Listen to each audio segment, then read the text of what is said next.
problema mo, itong leader na ito doesn't look at it that way, no? Ang sa kanya, hindi mo maintindihan kung saan papalo, meron ba siyang pinapaboran na oligarch o meron ba siyang tinitingnan na negosyo na maaapektuhan. Hindi taong bayan ang kanyang Correct. tinitingnan. Hindi na nga daw natutulog, sobra-sobra na, hindi nagpapahinga. But that is the burden of leadership. Wala kang magagawa. Kung leader ka, ibig mong sabihin, tayo pa magpapasalamat na hindi siya natutulog, na siya'y puyat na Nako. puyat. Interview ho nitong si Prof. Malutikia ang ating papasadahan dito sa video na to. Walang plano, walang urgency, ganyan ho ang pagsasalarawan nitong si Prof. Malutikia kung paano tugunan ng administrasyon nitong si Marcos Jr. ang kinahaharap nating problema ngayong mga panahon na to. Pero bago yan, isang like at isang subscribe. Masaya na ho tayo dyan at sa mga gusto sumali sa ating community, yung join button nandyan lang ho sa baba. Heto na, rerekta ho tayo dito sa Usapang PH Run. Pakinggan ho natin ang report ni Ed Lingaw kaugnay dyan sa gustong mangyari na yan ng administrasyon ni Marcos Jr. Ito, panoorin ho natin ito mga kababayan. Game! Inatasan ni Pangulong Bongbong Marcos ang DFA na makipag-usap sa Iran para ligtas makadaan ang mga barko ng Pilipinas sa Strait of Hormuz. Yan ay para matiyak ang tuloy-tuloy na supply ng langis ng bansa sa gitna po ng giyera sa gitnang silangan. Nasa frontline na balitang yan si Maricel Halili. Nako, na. Ipinupursige ng Malacanang ang pagkakaroon ng high-level Yan. meeting sa pagitan ng Pilipinas at Iran para ligtas na makadaan ang ating mga barko sa Strait of Hormuz. Yan. Sabi ni Palace Press Officer Yan ang problema sa administrasyon na to. Sa gobyerno na to, yan ang problema. Pagka nandyan na, nasa sitwasyon na tayo na kung saan, hindi na natin malaman kung ano gagawin. Yung mga dating hindi natin kinakausap dahil nagpapakaaso sa Amerika tong administrasyon na to, sila ho ngayon kinakausap natin. Ano yung mga bansa na yan? Russia, China, Iran. Diba? Yang mga bansa na yan, hindi man lamang ho sumasagi sa kaisipan ng mga opisyal natin sa Pilipinas pagdating sa pakikipag-usap. Dahil yung mga bansa na yan, kalaban ng bansang Amerika. Bakit hindi tayo lumapit sa Amerika dito sa krisis na to? Di ba malapit natin silang alay? Di ba kaibigan natin sila? Di ba lahat ng request nila sa bansang Pilipinas ay binagbibigyan natin sila? Gusto ni Trump, bagong EDCA site. Gusto nitong si Biden na bagong EDCA site. Yan ang ginawa ng administrasyon nitong si Marcos Jr. Ika nga, para tayong mga aso na nakatali sa leeg nitong mga Amerikano na to, na pagka hinila nila ang tali sa ayaw sa gusto natin, sumusunod tayo. Ngayon, merong krisis ang buong mundo. Yung posibleng makatulong sa atin yung mga bansang kalaban ng Amerika. Ano ho kayang iisipin ng Amerika niya? Balita ko, kumuha na ng produktong petrolyo ang bansang Pilipinas sa Russia. Ano ho yan? May sanction yan. Diba? Linatagan nga ng sanction ng European Union yan. Hindi nila binibili yung mga produktong petrolyong galing dyan sa lugar. Ba't bumibili tayo dyan? Baka patawan tayo ng sanction ng European Union. Patawan tayo ng sanction ng Amerika. Wala. Mas mabigat ba yung nararanasan ng ating mga kababayan kumpara doon sa mga ipapataw na kung ano-ano ng Amerika na to kung sakaling makikipag-usap tayo sa China at saka sa Russia? Yan ang sinasabi natin. Yung ginawa ni dating Pangulong Rodrigo Duterte sa kanyang administrasyon, dito ho natin nakikita na talagang nanonostra na ni Tatay Digong. Nakikita na niya yung mga posibleng mangyaring sigalot. Talagang mamumblema tayo kung sakaling wala tayong magandang relasyon sa mga bansa na to. Si dating Pangulong Rodrigo Duterte nagpunta pa ho ng bansa Russia. Nakipagkaibigan siya sa mga karatig bansa natin, hindi lang China. Japan, Korea, Thailand, Taiwan, lahat to kinaibigan ni Tatay Digong. Para saan? Para dito sa mga ganitong klaseng sitwasyon. Ika nga kahit ano pang yaman ng iyong kapatid, kamag-anak, kung nasa malayong lugar, mas makakatulong pa rin yung iyong kapitbahay. Diba meron tayong kasabihang ganun? Kahit anong yaman pa, kahit anong ka-impluensya pa, yung mga karatig bahay mo, yung mga karatig bansa mo, kung sakaling magkaroon ka ng problema, yan ang pinakaunang re-responde sa iyo. Diba? Anong ginagawa natin sa mga kapitbahay natin? Inaaway natin. Ngayon, dahil nga inaaway natin, imbis na sila na mismo ang mag-facilitate ng pag-uusap dahil kaibigan nila yan, bansang Iran. China, Philippines, oli kayo dito. Kaibigan ko yan ha. Sasabihan pa ng bansang China, padaanin mo yan. Kaibigan yan. Hindi nakikiisa sa mga kalokohan ng Amerika yung bansang Pilipinas. Padaanin nyo yan. Kaso ang problema, ano sasabihin ng kaibigan nilang China dito sa Iran? Hindi matinong kausap yan. Baka gawan kayo ng caricature nitong si Tariela. Huwag nyo nang padaanin. Diba? Sipin nyo na lang mga kababayan. Kayo na mag-isip dyan. Officer Claire Castro, inatasan na ni Pangulong Bongbong Marcos ang Department of Foreign Affairs na makipag-ugnayan sa Iran. Nauna nang nanawagan si Senador Sherwin Gatchalian sa Executive Department na itulak ang isang high-level talk sa Iran para makadaan ang Philippine-bound oil vessel sa Strait. Kahit anong high-level talks yan, walang maayos na mapag-uusapan dyan kung puro mga adik ang kausap ng Iran. Maniwala ako kayo sa hindi. Ano sasabihin ng Iran? Walang matinong, anong sasabihin ng China? Siyempre, ikaw ba naman, mag-due diligence siyang Iran eh. Kakausapin niya yung mga karatig bansa natin sa Asia, Southeast Asia. Ano siya tatanungin niya? Thailand. Huwag kayong makipag-usap dyan. Mga adik yan. Di matinong kausap. Ganito sasabihin nila, maya-maya gagawin ka ng caricature nito si Tariela. O si Tariela na naman. Sinto-sinto yun eh. Strait of Hormuz. Malaking bulto kasi ng langis sa Pilipinas ang inaangkat mula sa Middle East, habang higit 20% ng global oil supply ang dumadaan sa Strait of Hormuz. At yan po ay ipinag-utos na po ng Pangulo kay Secretary Tez Lazaro at ayon po kay Secretary Tez Lazaro ng DFA, makikipag-usap po siya sa ambassador ng Iran. Most probably po ay tomorrow. Kung hindi man po magkakaroon ng schedule tomorrow, by next week po. Umaasa ang palasyo na papayag ang Iran sa hiling ng Pilipinas, lalo't maganda naman daw ang relasyon ng dalawang bansa.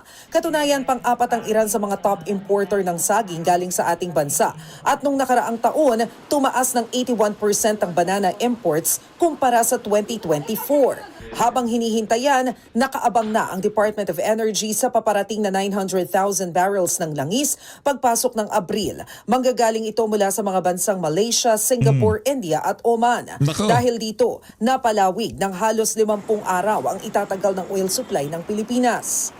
We are assured now, but the future of the oil industry is not within our control. Aminat Kasi nga puro bangag kayo diyan sa Malacanang. 'Di ba? Puro kayo mga sinto-sinto. Mapapalawig natin 'yan. At tayo ho'y naniniwala dito sa PHFT. Kaya natin palawigin kahit na 6 months yung ano natin na yan, yung reserba natin na yan. Basta ibalik lang ng mga kaibigan ni Marcos Jr. at mismong siya yung malitang natanggap nila. Bilyon ho yan. Bili lahat natin ng krudo. Bili lahat natin ng gasolina. 6 months magtatagal ang ating reserba at yung presyo ay hindi gagalaw sa 50. Balik lang nila yung 1 trilyon na ninakaw nila sa kaban-sabay ng Pilipino. Yung daan-daang bilyong ninakaw nila, ibalik lang nila yun. Nasa mabuting kamay tayo ngayong mga panahon na to. Ngayon, pagka hindi nila ibabalik yan, malaki yung problema natin mga kababayan. Talagang ika nga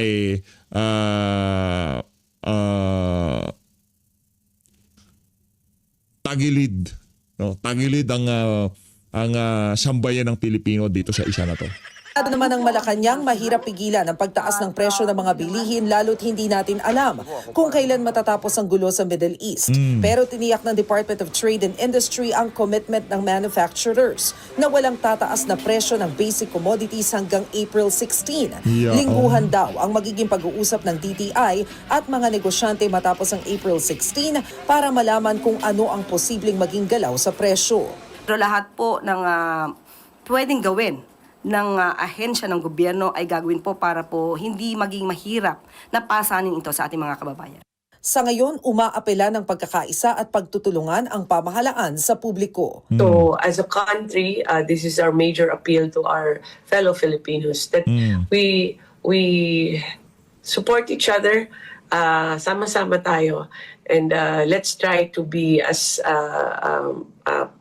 magtipid tayo sa electricity and fuel para po hindi po affected po yung ekonomiya natin. Nagbabalita mula sa Frontline. Ayo, yan ho ang balita mula sa Frontline ha. Ay nahatid ho nitong si, ang pangalan nun, yung kaibigan ni Auntie Claire dyan sa Malacanang. Rita ho tayo kay Prof. Malutikia. Makikita mo talagang leaderless kahit nagpasa ng EO na ang tawag nga uplift, ang lokohan nga, maa-uplift ba ang Pilipino? Napakahirap itong ginagawa nila na wala talagang financial plan to respond to the crisis. Nako. Walang financial plan, wala pang contingency plan. Nako. Kasi ang una nilang EO is an energy emergency. It's not even a crisis. So, ang definition nila ng energy emergency is supply and demand. Maghanap ka ng supply, makakayanan ang demand. Meanwhile, of late lang, kahapon lang yata nagkaroon ng price control. Nako. So, makikita mo bakit tiyanggi ang Tiyanggi, patsi-patsi. kumbaga ang action Atake, piraso-piraso, hindi Piraso, oo. sabi nga nila whole of nation Oo. bakit hindi nagiging ganun ang approach Pasi-pasi. at hands on deck, wala silang sense of urgency. Naging post naman Prof ni Congressman Leandro Leviste sa nakikita niyang magandang solusyon para maibsan kasi meron siyang nabanggit dito sa recent post niya, pagbibigay diin, na yung 20% pala ng buwis ng taong bayan, abay napupunta lang daw sa interes Nako. ng utang natin, no? Which is 950 billion na pesos. Ang sabi pa niya rito, quote and quote, sa kanyang post, pinalaki taon-taon ang pambansang budget pero sa halip na lumakas ang ating ekonomiya, bumagsak ang GDP growth, foreign investment, tumaas ang unemployment, presyo ng bilihin, lampas 60 pesos na yung $1. At ngayon nagdeklara na nga. Sabi pa niya dito, ang paggastos ng gobyerno ay ang problema, hindi ang solusyon. Tama yan, Admar, no? Talagang yung paggastos ang problema at yan yung mandatory debt na hindi mo pwedeng galawin. So, since hindi mo magamit ang 20% ng budget dahil yun ay pambayad, ang ginagawa, utang ng utang. So, tama yung sinabi ni Congressman Leviste at hindi mo makita, kunyari, we're entering the second quarter, hindi mo makita kung paano, may budget, may GAA, pero hindi mo maintindihan kung paano ginagastos. Meron pa siyang sinabi rito, ma'am. Ano po ang masasabi niyo rito na sabi niya, dapat daw tutukan ng gobyerno ang pagputol sa mga gastusing hindi kinakailangan. Una, nabanggit niya yung 23 billion pesos na intended para sa pag-host sa ASEAN Summit. Pwede ba nating i-give up yon parang kagaya ng panahon ng pandemic na via virtual na lang muna?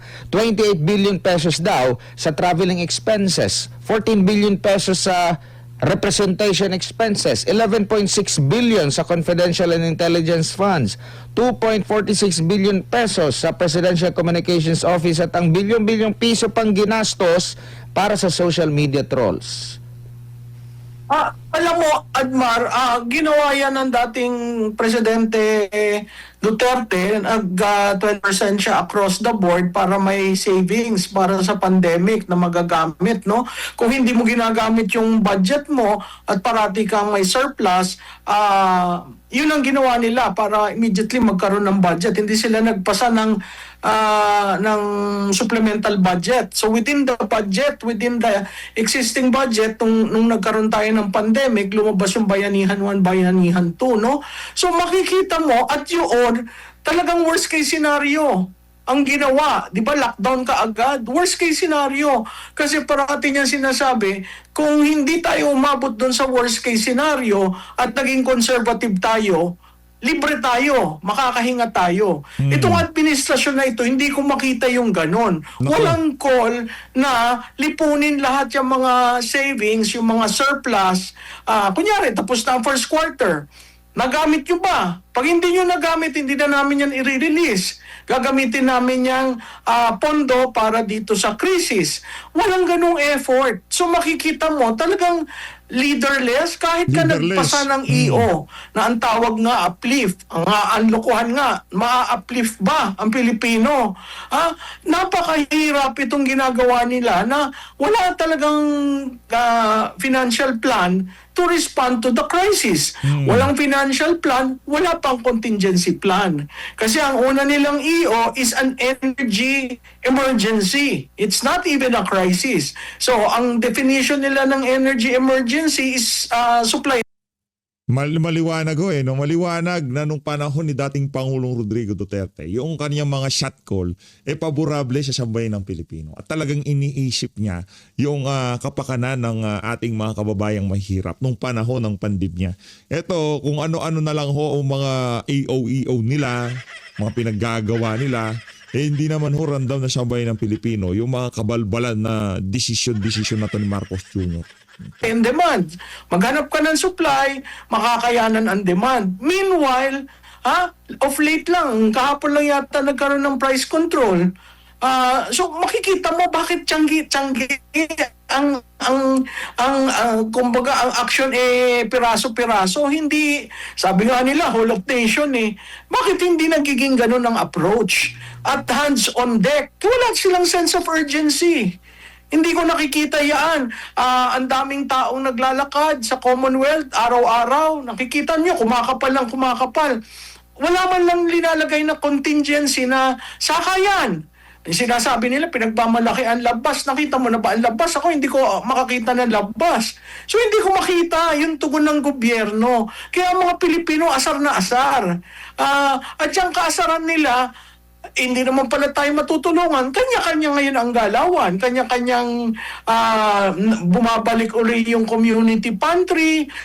May mga ilan na nagbibigay ng pagkain sa mga jeepney drivers. On their own, they are trying to help. And that is the Filipino spirit. Nobody can change that. Ang nakakalungkot lamang, mas marami sanang matutugunan kung ang gobyerno mag-i-intervene. Kaso wala yata sa kanilang prioridad yung ganyan at ang gusto lamang nila pag naayos na ang gasolina, okay na tayong lahat. Kasi dinefine nila yung emergency as being energy lang. Opo.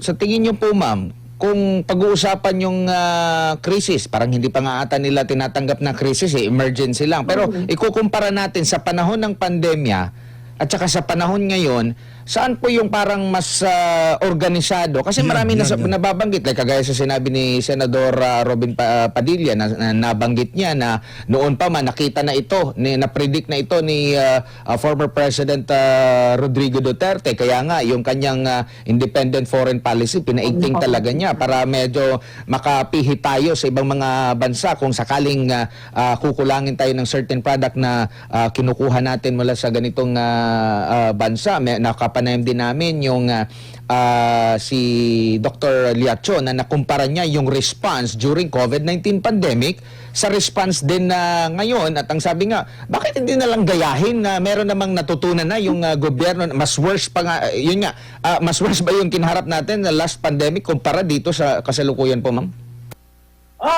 Mas sumasang-ayon ako kay Dr. Liacho, no? Ang dami nating natutunan dyan sa pandemic. Meron tayong crisis manual nung panahon ni Presidente Aquino.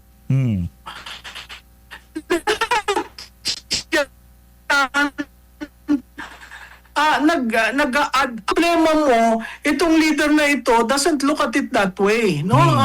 Ang sa kanya, hindi mo maintindihan kung saan papalo, meron ba siyang pinapaboran na oligarch o meron ba siyang tinitingnan na negosyo na maaapektuhan. Hindi taong bayan ang kanyang Correct. tinitingnan kasi kung taong bayan, madali ka agad na respondahan yan at nakagawa ng plano. Hindi tayo nagkulang ng experience, hindi tayo nagkulang ng crisis manual operations, no? Yun nga lang, ang implementation nitong administrasyon na ito ay napakabagal at very reactive. Hindi naghihintay ng worst, hindi nagde-declare ng worst case scenario para madali kang makagalaw. Oo, ang sabi pa nga ng iba ma'am, na sa panahon ng dating Pangulong Duterte, sa panahon ngayon, walang napapakulong if ever man na merong mga issue like kagaya dyan sa posibleng pagmamanipula sa presyo ng produktong petrolyo. Kasi nung last time na nakapag-uusap kami ni Ma'am Cora Guidote sa ekonomista, last 2022, between 2022 or 2023, ganun din yung level ng Brent crude oil price sa pandaigdigang merkado sa level natin ngayon. Pero hindi natin na-experience yung 130 pesos na diesel po. So, nandun yung posibilidad na baka merong nagsamantala, no? Na-compare nila na mas grabe yung sa panahon ni Pangulong Duterte, doon lang sa messaging lang alone, matatakot na yung mananamantala. Ngayon wala papakamot lang ng ulo. Oo, alam mo yung natatandaan ko si Secretary Garin nagsabi na may 55 oil stations na all of a sudden nagpalit. Galing yan sa old supply. So paano nakapagpalit? Yun nga yung biglang shoot up, no? Dapat yun nagamit ng Estado yung police powers niya para na-prevent. Kasi may market failure na sa traditional economics, kung may market failure ka, government should intervene. Wala, pinabayaan nila hanggang sa yung inaangkat na lumiit dahil nga may problema, tapos talagang hinahabol yung presyo. So kung makikita mo yung recovery cost, wala silang recovery cost kasi walang nawala dahil ang aga nila nagtaas ng presyo. So yun ang nakakaduda, anong ginawa dun sa 55? Kasi documented yan, in-announce ni Garin na meron silang 55 na show cause order kung bakit ano nangyari at biglang tumaas ang presyo nyo. Pero wala naman nangyari, wala tayong narinig. Tapos sinabi na sa kanila ang problema ng oil industry natin, isa lang ang refinery, which is Petron. Dati may refinery ang Caltex at ang Shell. Nag-alis na kasi lugi sila. So, itong mga ito, kailangan mapag-aralan kaagad at dapat meron ng remedial measures. Kaya siguro naaasar rin ng mga senador kasi nandun sila, nagtatanong sila, anong kailangan yung policy, anong kailangan yung safety net, anong kailangan yung tugon galing sa legislative, sa Senado, no? Kasi yung House, busy-busy sa impeachment. Di ang nangyayari, wala silang makuha, kaya nagagalit yung mga senador. Kasi wala talagang effort na kahit nga yung convening of the National Security Council, hindi tinutuloy. So, anong nangyayari sa gobyerno natin? Yun ang malaking problema. Tapos pinapalabas nila na hindi na nga daw natutulog, sobra-sobra na, hindi nagpapahinga. But that is the burden of leadership. Wala kang magagawa. Kung leader ka, ibig mong sabihin, tayo pa magpapasalamat na hindi siya natutulog, na siya'y puyat na puyat. Hindi yun dapat manggaling sa atin. Ginusto mo maging Pangulo. Diba? Ginusto mong makipaghiwalay sa iyong vice presidente. Ginusto mong siraan siya. Ginusto mo yun. Bakit ngayon sasabihin sa taong bayan na hindi nga siya nakakapagpahinga, nakakaawa na dahil ang health niya naapektuhan? I'm sorry. That is what leadership is. And unfortunately, sa Pilipinas, leaders are seen as white horses. Taga-rescue, no? Na hindi naman dapat. Pero kung ganitong nangyayari sa atin, sino ang gagalaw? Nasa kanya ang poder. Nasa kanya ang kapangyarihan. Siya ang leader. Pero wala tayong nakikita na mapapasabi natin na, ay salamat, siya ang leader, ayos ang aking pamilya, ayos ang aking kinabukasan. Wala. Lahat tayo on our own effort, nagtitipid tayo, naghahanap kung paano pahabain ang gasolina na linagay natin sa sasakyan para hindi abutan ng mataas na presyo. Lahat yan ginagawa natin, ang pagtitipid, no? Maging kung may opisina kang maliit, mag-work from home ka muna, ang daming ginagawang sakripisyo ng Pilipino. Pero hindi ko yan nakikita sa Pangulong ito. Huli na lamang po ma'am, balikan ko lang yung sa ICI po. Meron pong nabanggit nung nakipagpulong po itong si Congressman Leandro Leviste para makahingi ata ng final report. Nagpasalamat siya kay ICI sa pagtanggap sa kanya. At sabi pa niya rito, nagpasalamat ako kay ICI Chairman Andy Reyes at sa iba pang membro ng ICI na nagbahagi ng kanilang mga sentimiento. Sa huling araw ng ICI, nakiusap ang ICI na huwag ikot sa media ang ilan sa mga sinabi nila sa akin at hindi na rin sila humaharap sa media tulad ng dati. Sabi niya rito, hindi na ilabas ng ICI ang final report dahil sa pangambang maaari silang balikan kung matutukoy kung sino ang may pananagutan sa korupsyon sa DPWH. Nako. Hindi sila binigyan ng contempt powers o immunity. Hindi sila binigyan ng budget habang isinasagawa ang investigasyon at hindi rin ipinasa ng Kongreso ang batas na magtatatag sana ng isang Independent People's Commission upang may pagpatuloy ang kanilang trabaho kaya mawawala na ng trabaho ang mga empleyado ng ICI. Ano pong masasabi niyo po rito, Prof? Well, ang masasabi ko lang dyan, isang budol, isang promiso, it's false hope. Isang promiso na we will learn what happened, but as it turned out, wala silang accountability, wala silang transparency sa process nila. Yung wala silang contempt powers, marami naman paparaan para mo maikutan yan eh. Pero ang mahalaga, as far as I'm concerned, mabasa ko yung report. Makita ko, I will appreciate the report. As a taxpayer, kailangan natin yan.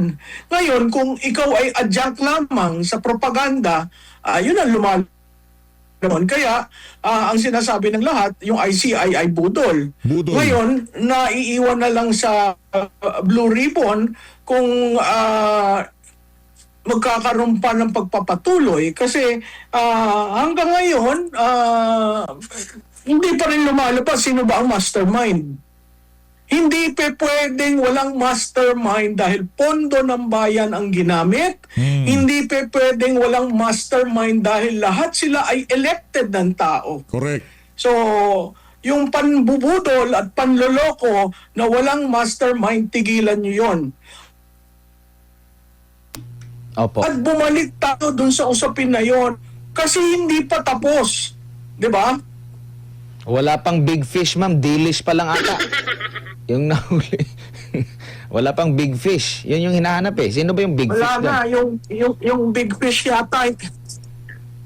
Oo, tama. Yung dilis, kinakain natin yon dahil sa hirap ng buhay, dilis lang tayo. Sila, iba naman. Steak. Paborito ho natin yan, dilis. Isa sa mga paborito nating ginangat-ngat yan. Maano ho yan, mayaman sa calcium. Masustansya ho yan dilis niya, kaya isa sa mga paborito nating isda, no? Yung maliit na dilis. Masarap yan.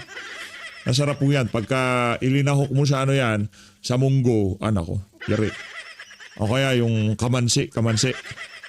Alagyan mong gata, tapos dilis. Tapos, sarap po niyan dilis na yan. The best yan dilis na yan. Prof, Steak, oo. maraming salamat, Prof, sa inyong oras at panahon sa... Ngayon na nga mga kababayan, nakita na naman na sambayan ng Pilipino mula dito sa krisis sa mga produktong petrolyo, sa issue ng flood control, di ba? Sa issue ng pagnanakaw, korupsyon sa pamahalaan. Ito ho talagang administrasyon na to ni Marcos Jr. hindi ho maaasahan na sambayanan. Kitang-kita ho yung pagiging inutil, pagiging makasarili, kawalang plano, at talagang hindi ho maaasahan na sambayan ng Pilipino itong administrasyon na to. Kaya ngayong mga panahon na to, di ho tayo magtataka kung yung bayanihan, spirit, muli hong mangibabaw ngayong mga panahon na to. Dahil wala ho talaga tayong mahihita dito sa administrasyon itong si Marcos Jr. Kahit sa anong issue, wala ho tayong walang napala ang sambayan ng Pilipino dito sa bangag na to. Paano ka nga naman kasi paano ka nga naman kasi paano ka titimon, paano mo sasabihan na uy, wag kayong magtaas ng presyo kung kaibigan mo ito si Ramon ang may-ari sa isa sa mga malalaking oil company sa Pilipinas. 'Di ba? Paano mo sasabihin wag niyong pababa o paano sasabihin ni Marcos Jr. na price cap? Gobyerno, nandiyan ang mayayari kayo sa gobyerno pag nagtaas kayo ng presyo ng mga produktong petrolyo. Karamihan ng mga oligarkong may business ng krudo, mga kaibigan niya, pumapasyal sa Malacanang. Mas malakas naman nung siguro yung lobby, yung daladalang maleta nitong mga kumpanya na to sa Malacanang. Hindi, siyempre, merong daladalang maleta yan kung makikipag-meeting kay Marcos Jr.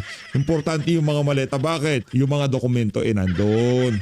Masyadong hindi porket maleta, korupsyon na kagad mabibigat na maleta, dala-dala sa Malacanang. Mas mabigat naman siguro yung mga maleta na yun, yung mga dokumentong dala-dala nila kaysa sa sentimiento na sambayan ng Pilipino. Kaya, ang pinakamaganda dito mga kababayan, sa lalong madaling panahon, si VP Sara talaga.